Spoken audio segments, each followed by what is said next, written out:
Hi everyone, this is Isra García. I'm back home in the Shaolin Temple Europe for 5th year, and I'm having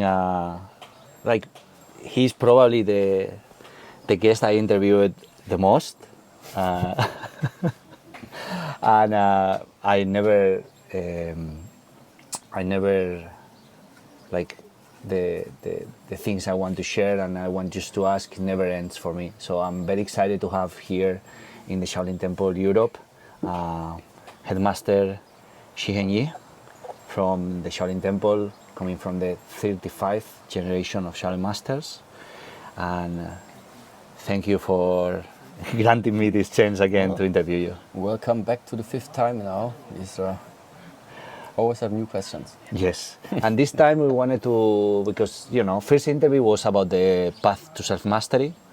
I remember that we were there, it started raining, and we will continue with the rain. Second interview was about the keys for self-mastery, and the third question was about what do you need to do to improve yourself.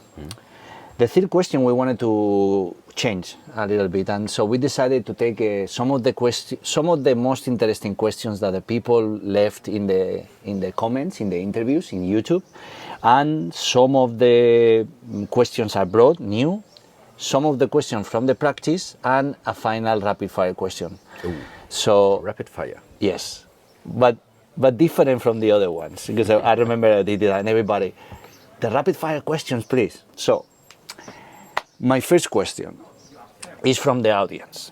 When I interview you first time, and I remember I say, what's the book that has impacted you the most? You tell me, I don't read books. So people were asking why he doesn't read books. So my question is, why don't you read books, Shifu? So let's correct it. 2024 right now, let's correct it a little bit. So meanwhile, I do sometimes read some books, which can be books that somebody, for example, recommended to me, just to have a look at it and just maybe to expand maybe also the perspective how other people can look at different challenges, let's say, to just have another perspective how you can then maybe cope with them or handle them. So if it is right now any type of book that in a way I'm reading, mostly it must be something that, let's put it like this, that is functional. It's just like I said before, I don't read books, but in my life I read a lot of manuals. Manuals about all type of things, how to repair something or whatever it is. So I prefer, if I'm reading something, that it needs to be functional, meaning also that it gives me some ideas, give me some perspective that before that I didn't have. So there is no reason exactly before I didn't hate books. It's just not my favorite first source where I get the answers from. So mainly my first source of if I have any type of question in regards to this life, in regards to a person, in regards to a problem, then mostly I just observe. So my first source of getting answers is just by observation. So I observe the person, I observe the situation, I observe myself. And based on that already, until now, to a big part, I already got the answers to the question I was asking, just by being more attentive, being more conscious, being more aware, staying with myself, trying to find the answers in myself. And this is why it was never really a necessity to look for any type of additional source to get answers. Being said that, is there any piece or manual or book that stood up from the rest? even if it's the cooking sushi or like making pasta? No, it's not necessarily like I don't have a specific ones, but I like technical manuals. Okay. Another question that was coming from the audience is, so in the second interview, that was more, let's say, romantic, let's put it that way, when we started talking about love, forgiveness, you were mentioning about love, forgiveness, and somebody asked, do you have any personal experience on forgiveness and how this has been applying into your life, or how have you put it into practice?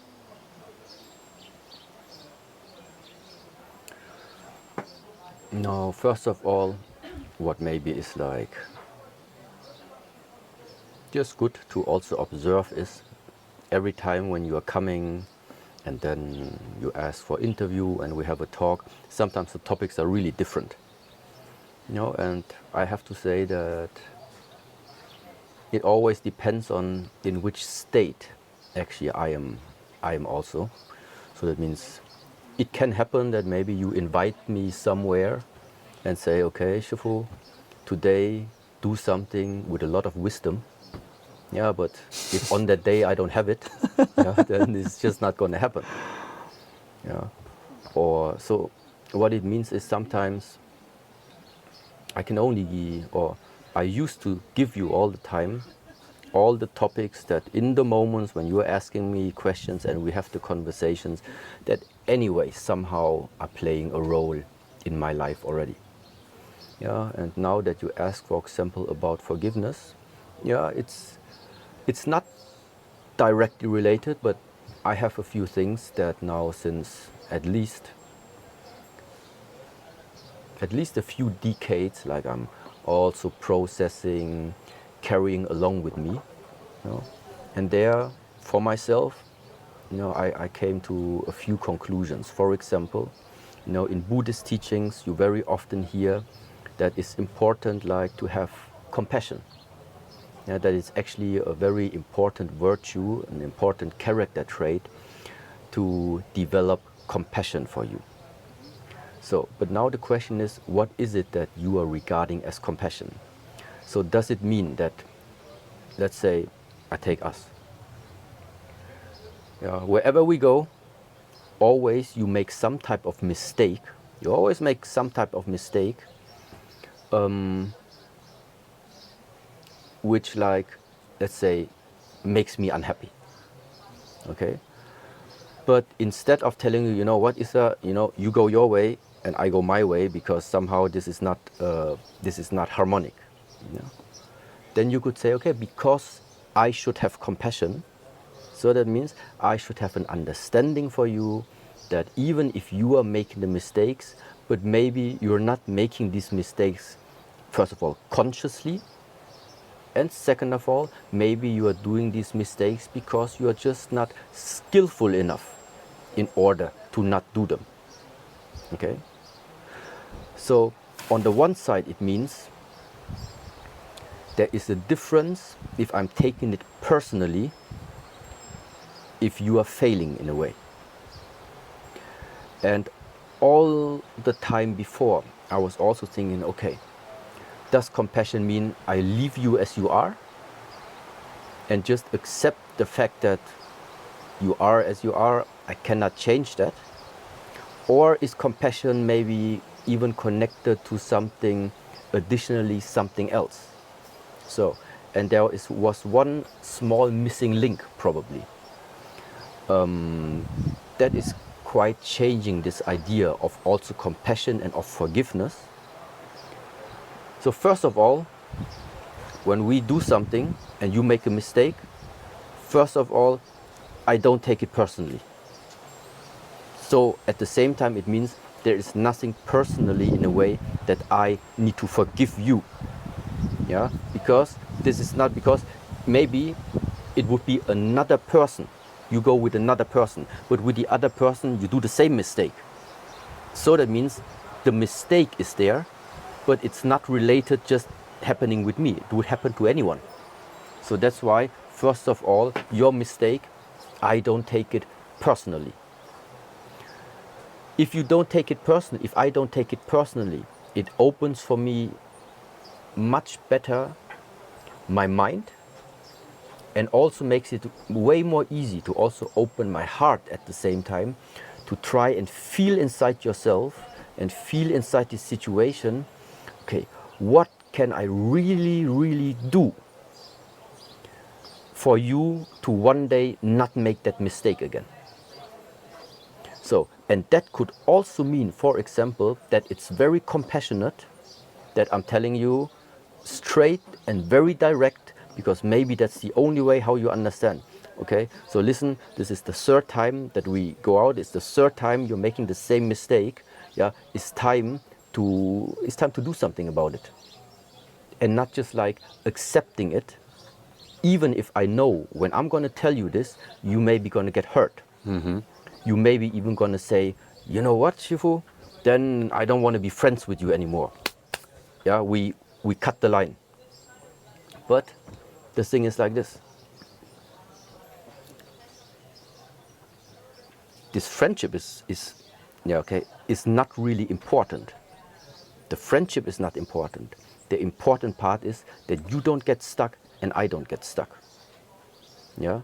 So that means you can have a very close friendship with someone, but both of you always remain somehow stuck in the life, stuck emotionally, stuck mentally. So even if you think, yeah, but this is a real friendship, so, but in the wider sense of the universe, I think, yeah, and this is my personal view, I think there is a mission in this lifetime also, let's call it like this. And the mission is to always overcome your own limits and let's say become lighter,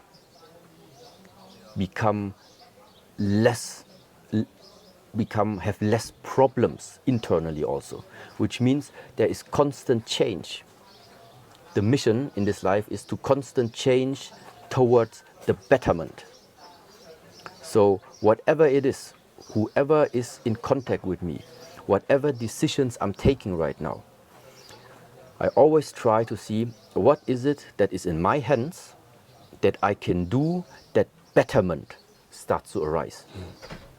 And sometimes this betterment also means that in the first moment it needs to hurt sometimes. Now, so that also means, let's say you're together in a relationship with someone and you just realize it's a very toxic relationship. Yeah, nobody of you somehow is getting happy. Yeah, but still nobody is like strong enough yet to break free from it. Yeah, but what it means is it's going to be very painful maybe at some point, but afterwards when the separation is clean, then both of you are going to move on again. But to remain in something just because you don't want to face the pain, well, the only thing is going to happen is it's going to eat you from the inside. That's what I think. So, yeah, and this is where I see how forgiveness, compassion, and still trying to help, yeah, for the overall well-being of like all the beings like in this world, where it comes into play. Thank you, Shifu. Two questions more of the audience that were, believe it or not, very like repeated for some. The first one, and I'm taking it literally, is people were asking if they're very curious about if it's possible to be living in a monastery and get married. Yes. So no. And the last one you're gonna love at this one, but I'm saving it for later. So, you know, times have changed, yeah? Times have changed from ancient times until right now, modern times, 21st century. Right now, the place where we are, this is called a monastery. But it's not this place that makes it a monastery. It is the mindset of the people that come here. It is the mindset of the people that live here which is making it to a monastery. Okay? So that means the question is, what is it that you are relating with the mind to this type of place, and also then to the practices that we have inside this monastery? So, and the point is again, just like this. You can have a temple, you can have a monastery, and then somebody from the outside comes in here, but the whole time in his head is only about, I want to make party, I want to go out, meet people, yeah, I want to go out, go to the cinema, I want to go out, drink alcohol. No, yeah, this is one extreme. Not too much. Yeah, but so physically somebody is here, but in the mindset is this type of mindset. Then it's a complete waste of his lifetime to stay here right now. But the people that understand what is a monastery about, they understand, okay, normally outside there in the world, I have to take care of my family. I have to have a job. I have many different type of distractions every day. But when you are coming here, actually, you don't have any distractions if you don't want to have them. Because the food, the monastery is cooking for you. Yet the beds, we are organizing for you. The training, we are providing with you. So your only obligation when you come to this place is be open and learn. Be open, learn, and develop yourself. So the point is, somebody who comes inside a monastery or goes into a temple and doesn't want to develop himself, well, it's the wrong place to be. Yeah? At the same time, it means somebody who lives out there in a normal household, not even like in a temple or monastery, but who continuously understands, okay, I do something, I observe it, I learn from it, I start to grow using my normal life out there. Such a person has more monastery and has more temple inside of him than somebody who is here and just feels himself locally being at such a place, but the heart is not in the monastery and the mind is not in the monastery. So bottom line is, therefore, it is for me absolutely no contradiction that you have people living inside of the monastery and at the same time being married. Because it's the mindset that makes the difference. It's not the what, it is the how. In which state of being are you when you are here? In which state of being are you when you are with your family? In which state of being are you when you are at work? And the only, and this is the nice part, where also in these ancient traditions we sometimes say, there is no temple outside of you. There is no Shaolin temple outside of you. Yeah? The real temple that you need to cultivate, the real temple you need to pray to, the real temple you need to take care of you is your internal, personal temple. You are the temple. Inside, as you were saying in the final training today. Yeah, this is it. Because once you cultivate this type of temple, it doesn't matter where you're going, you can't lose it. But if you come here and you think this is the temple, and then afterwards you leave back to Spain or you leave back to somewhere else in the world, so what does it mean? Suddenly like the temple is lost, or doesn't make sense. Yeah. So this is where I think this is the perspective. This last question of the audience was the most asked question. So I'm gonna love it, you say. you're gonna love it. And I believe this is the fourth interview. I believe I have the sense of right to ask you that question. So people ask, are you in love, or have you ever been in love, like romantic love? What is your take on romantic love? Because the second interview we talk about like love. Like I ask you, what is love for you, right? And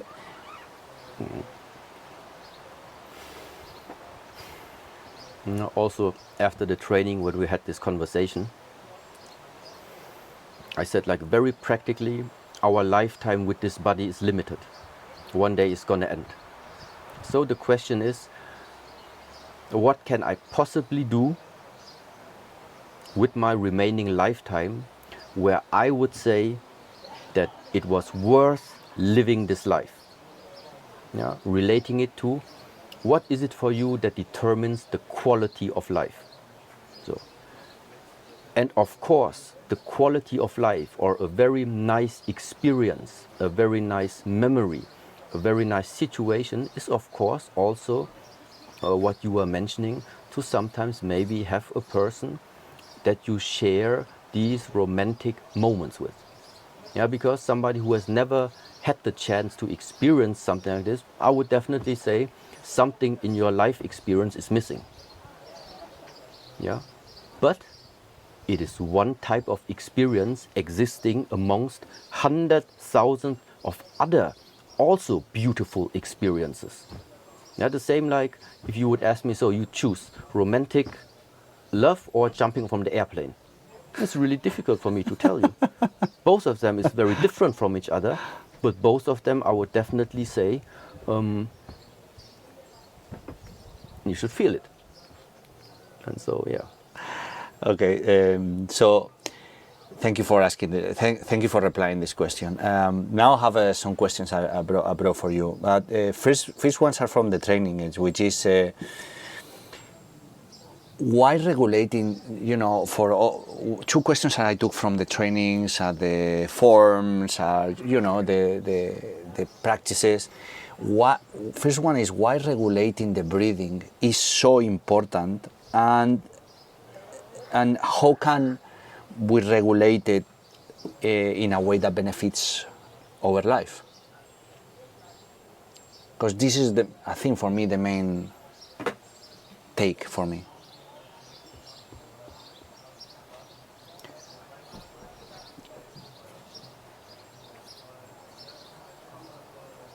So, water, yeah, just water, the drinking water, or the tea.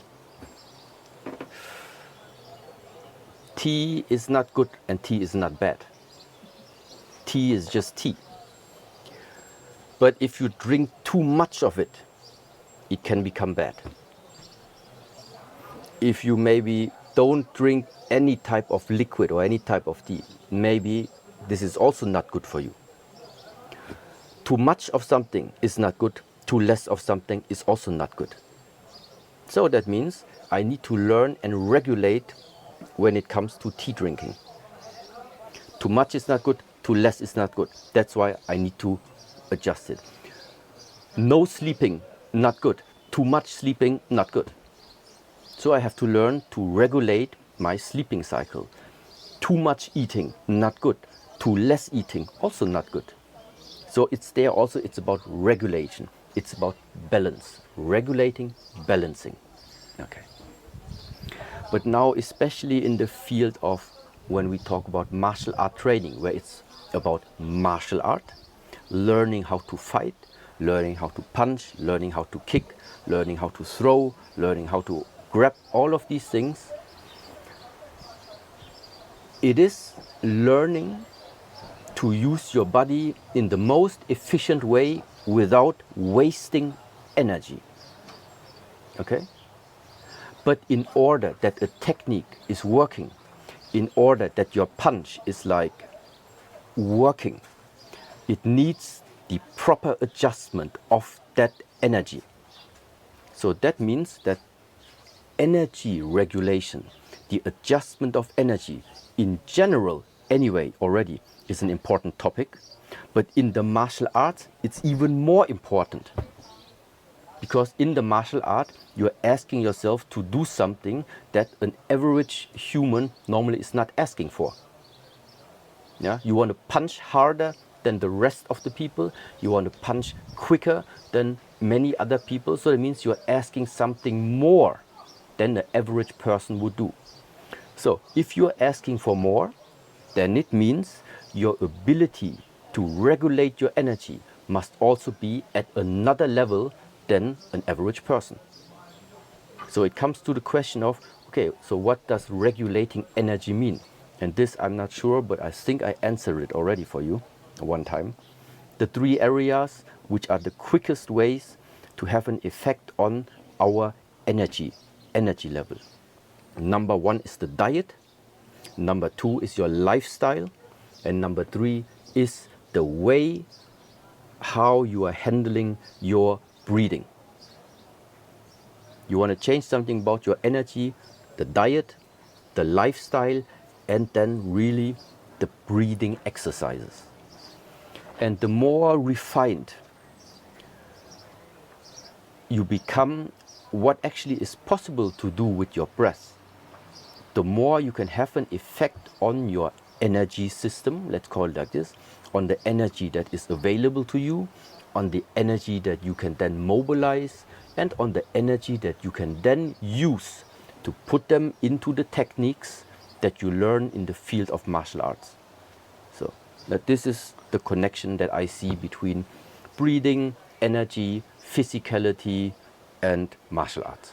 This brings me to the second question of the training practice is, you say that Qigong is a way to skillfully use the energy for life force. So how can we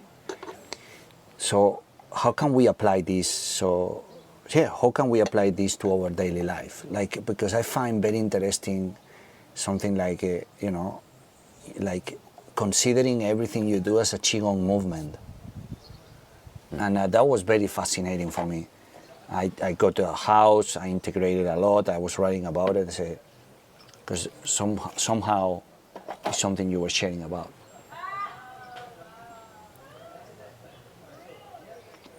If we do martial art, who is making the martial art? Well, it's still like we need the body to do a martial art. So that's why at the moment I'm saying that if the body is doing the martial art and you want to improve your martial art, you need to improve the abilities of your body. And how do you improve the abilities of your body? By refining yourself in order to understand more precise what is this body actually, what does it involve, what is everything related to the body. The more fine you become about the body, the better you can regulate it, the better you can use it. The more refined you become of what this complete life is consisting of the weather, of the earth, of the heaven, of the people, of you, of your hobbies, of your work, of your food, of your sleeping, the more refined you become about in what are you in this lifetime embedded, what is everything connected actually to life itself, the more refined you become, the better you can adjust this life.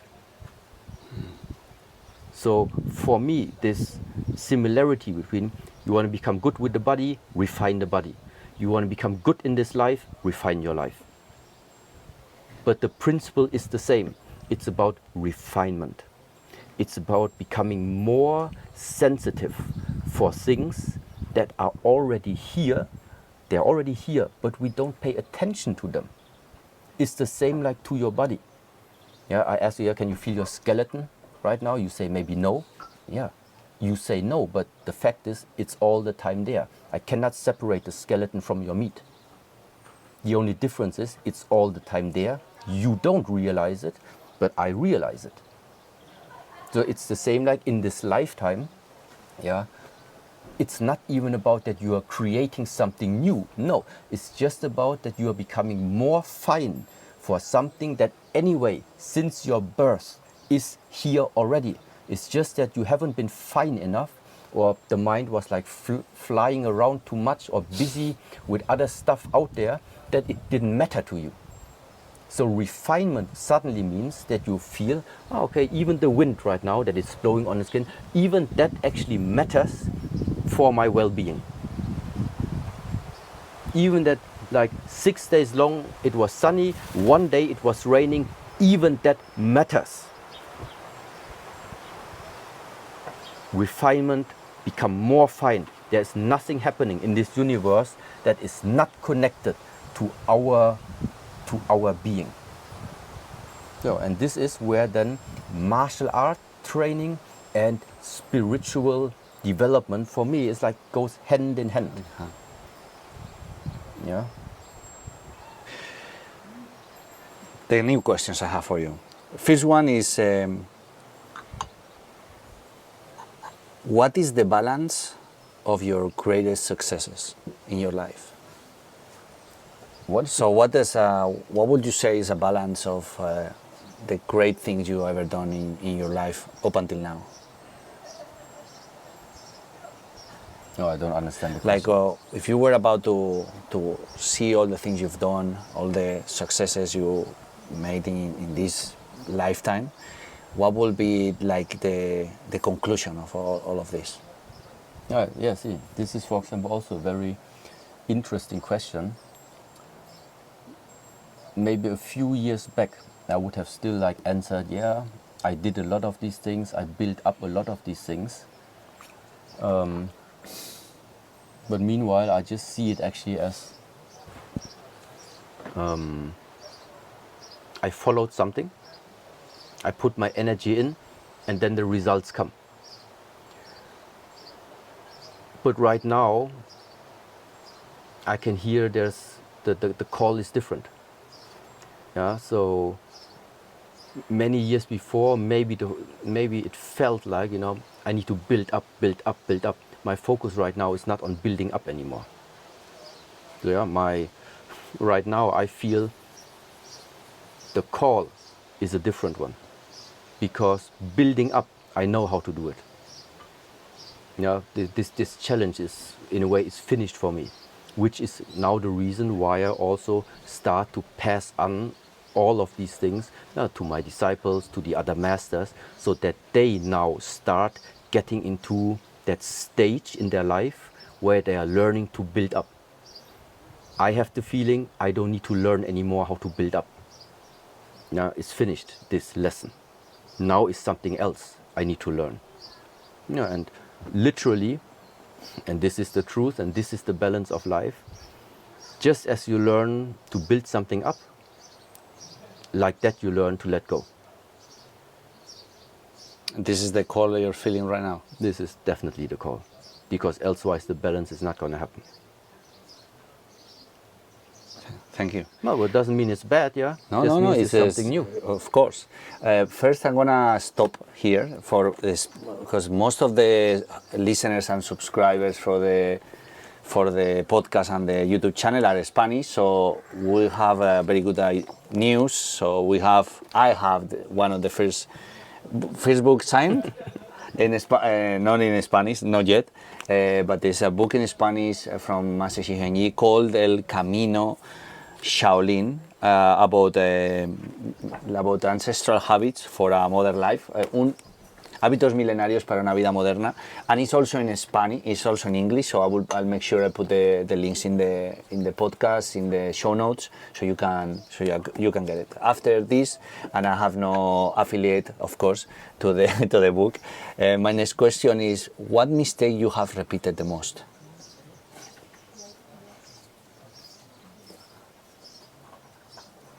Waiting too long. Waiting too long to put something into practice.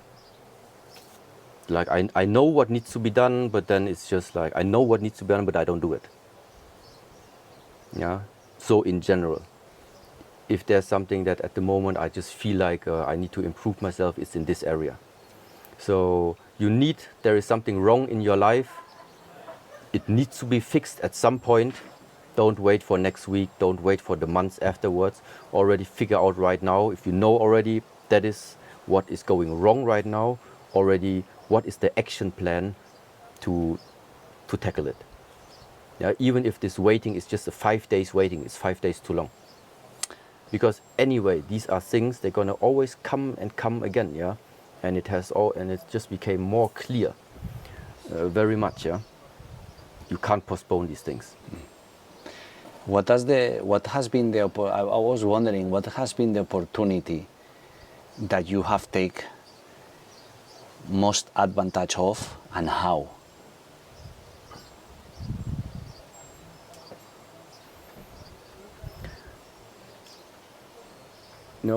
at some point, together with all this philosophy, similar like in the training, I know when it starts hurting, when it starts burning, when like the mind is like challenged, this is the greatest opportunity right now for you to learn something, for you to like expand beyond yourself. And sometimes to realize when you are meeting a person, and this person, for example, is like, I don't know, you don't need to like that person, but you feel that person somehow has an impact on you, and it is like triggering something inside of you. This is the chance. If a situation comes up, if a person pops up in your life, you don't need to like them. But if you feel like somehow they're triggering something inside of you, so they can change your inside, that means this is your master. This is your teacher. Yeah? And so these are the chances. It's not the chances that somebody gives you like the lottery win and you're happy about it. Well, everybody likes this. And everybody can take advantage, right? Yeah. But like the real hidden treasures, the hidden value is all of the, let's say, the bad stuff that happens to you on a daily basis also. Because the bad stuff, why are they bad? Yeah, because you think they are bad, because you feel like they are bad. So it only means that this situation or this person still can control you. And so you take the situation and start to learn in such a way that something like this cannot happen anymore. That something on the outside here is controlling you. What is the biggest lesson on wisdom that you have ever taken from life so far?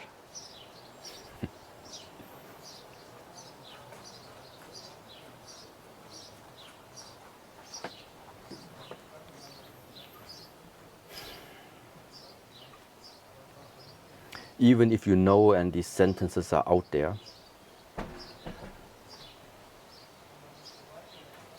it's not just to hear that we know nothing. It's not that I'm telling you, Isra, there's so much knowledge existing in this world, we can never know everything. You can say, yes, true.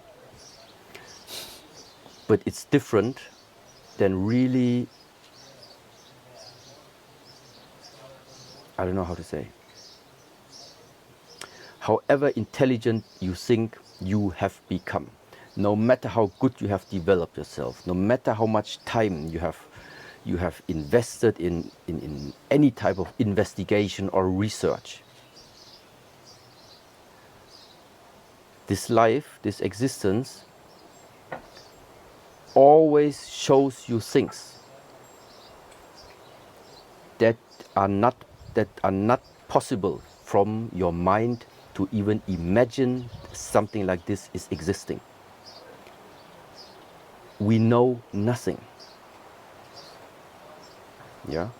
And this also means that despite all the fact of trying to improve ourselves, trying to control our life, trying to make the best of our life, all of these things, yes, it's a good approach, it's good for like having this type of mindset, but ultimately it's this life which is going to decide which journey any of us is going to go. It's not in our hands. Last question before the rapid fire questions is, how would you put together all the cards? So that's for somebody that is listening the interview or watching. So from the knowledge you have, from the experience you have, how do you put together all the cards to be successful in life, to whatever successful in life means, as we just saw in the practice? So, and this is what I think you also answer. You actually gave the answer already to your question. I cannot determine what is success for everyone. You know, so somebody says, well, success is to be rich. Okay, then after you're rich, you realize, okay, that's not it. Other people say successful is to have many children. Maybe then you have many children, and then you still say, okay, that's not it. Yeah. So success at some point is also related to the question, how many things, how much experience do you actually already have in this lifetime? Have you been rich already? Did you have a family already? Yeah? Did you do this, do that already? Did you possess this and that already? So, that means already by the fact of how much have you done in this lifetime, experiential wise, can already determine what success can be and what it is not. So, okay.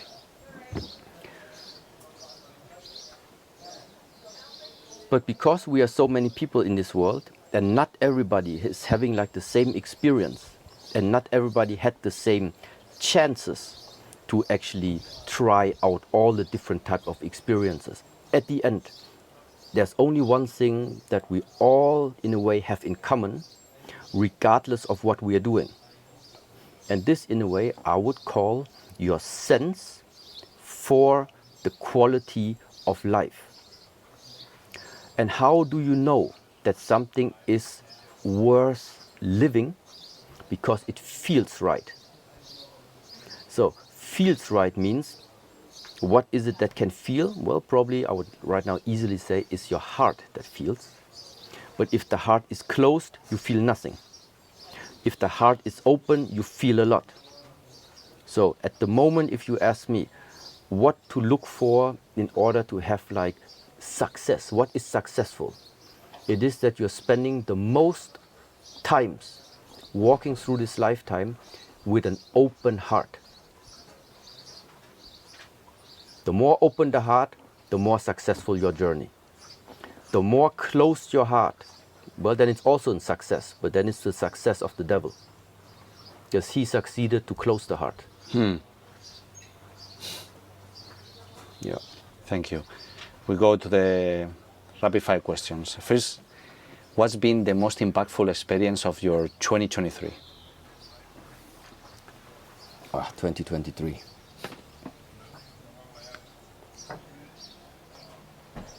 Yeah, I really think it was the amount of traveling, that I realized so much traveling in 2023, we don't need anymore. And the most surprising experience so far in 2024?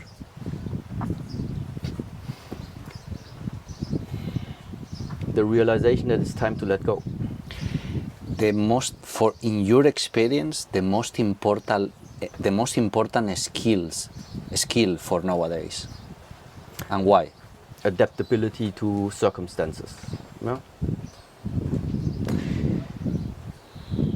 What's a single practice that helps you the most in your daily life? Stay calm. How do you apply that? Practice.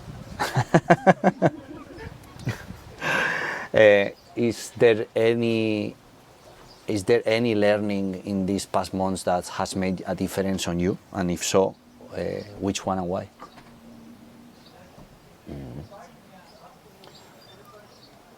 To find the proper balance, how much to remain with what you think you have built up, what you think that which is good about your work. So how much of not losing yourself, but also how much of giving of yourself in order to benefit more than yourself. So on the one side, if you give everything about you, then apparently you lose yourself. If you don't want to lose yourself, that means you always pay attention that you don't give anything out too much. Yeah, and to find this balance, how to not lose yourself, but at the same time benefiting more than just yourself. This is a very, very difficult. Balance, or a very difficult question, I have to say. A small habit that you recommend to anyone that is important?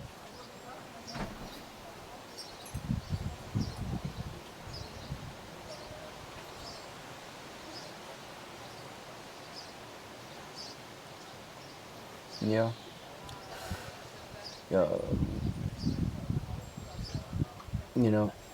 Number one is to first of all maybe really ask some pretty essential questions about this lifetime. First of all, it can be the question, where do we come from, where do we go, what is the sense of life?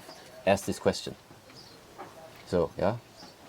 And based on that, when you then come up with the conclusion, okay, don't waste my lifetime, then how are you going to make it? So break it down, but that everything that you are doing on a daily basis is still in the big perspective of the answer that you gave to yourself, what is the sense of life? So whatever you are doing, does it still fit into that wider perspective when you ask yourself the question, what is the sense of life? What's the purpose of life? What is my mission? What am I supposed to do? Where am I going to go? Yeah. Every single action, even drinking this tea right now, does it still fit into your bigger, wide perspective? So, And last question, what would be your final message to everyone listening or watching this interview, people that already know you, people that doesn't? What would you say to them? yeah. To me too. Just stay in touch with Isra García, because next year he's going to come again and then he's going to get the 6th interview. Thank you so much, Shifu, for another wonderful interview. Thank everyone for being in the podcast. This is Disrupt Everything, where we dissect and deconstruct world performers, world top performers, world disruptors, as Master Shi Heng Yi and many others. And the journey continues.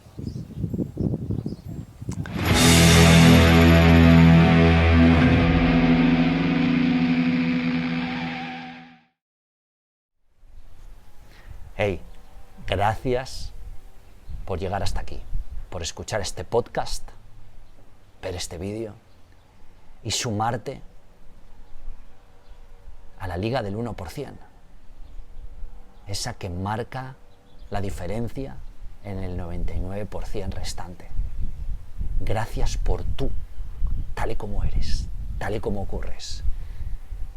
Te reto y te incito a que utilices una sola cosa de lo que has escuchado, visto en este podcast para tu vida, para impactar, para servir, para jugar, para practicar, para amar, para vivir, que es para lo que estamos aquí. Trabajar con excelencia, sí. Producir con excelencia, sí. Pero vivir con excelencia. Si esto ha resonado contigo, te espero en los nuevos episodios, te espero en la Liga del 1%, la comunidad que poco a poco voy a empezar a construir con muchas cosas que no voy a desvelar, pero vas a vivir, tanto presenciales como online, tanto para tu vida, como para tu profesión, como para tu familia, como para tus negocios. Puedes suscribirte abajo en la descripción. Y un favor, voy a pedirte que si escuchas este podcast en YouTube, que vayas a Spotify o Apple Podcast, si utilizas alguno de ellos, te suscribas al podcast y dejes una valoración y una reseña, porque eso nos ayudará a llegar a todavía más personas. Este podcast ha alcanzado más de 6 millones de escuchas y más de 300.000 descargas al mes. Mi trabajo es seguir haciéndolo sin publicidad, sin pretender obtener nada más que esto. Para mí la acción, hacerlo, estar aquí es la propia realización, es el propio resultado, la propia recompensa. El haber impactado a cientos de miles de personas que ya están reinventándose a sí mismas. Si no utilizas ninguna de estas dos plataformas, deja un comentario aquí de qué te ha parecido, de cómo lo has vivido. Es importante porque tú cuentas, porque todo cuenta, porque cada instante es la gran victoria. Cada ser vivo es la gran victoria, cada uno de nosotros, cada movimiento, cada pensamiento, aunque no lo creamos, es la gran victoria de las victorias. Gracias, y vamos a seguir haciendo que las cosas sucedan, bailando con el momento, reinventándonos y utilizando la disrupción positiva para cambiar todo lo que importa. Vamos a ello.